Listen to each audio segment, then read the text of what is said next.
ଚାଲନ୍ତୁ ଆଜି ବନେଇବା ଲକ୍ଷ୍ନୌ ଫେମସ୍ ନବାବୀ ମଟନ କୁର୍ମା।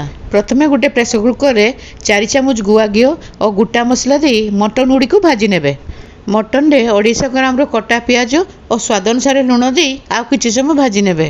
ତାପରେ ସେଥିରେ ଅଧା କପ୍ ମାପର ଅଦା ରସୁଣ ପେଷ୍ଟ ଦେଇ ଲାଲ ହେଲା ପର୍ଯ୍ୟନ୍ତ ଭାଜି ନେବେ।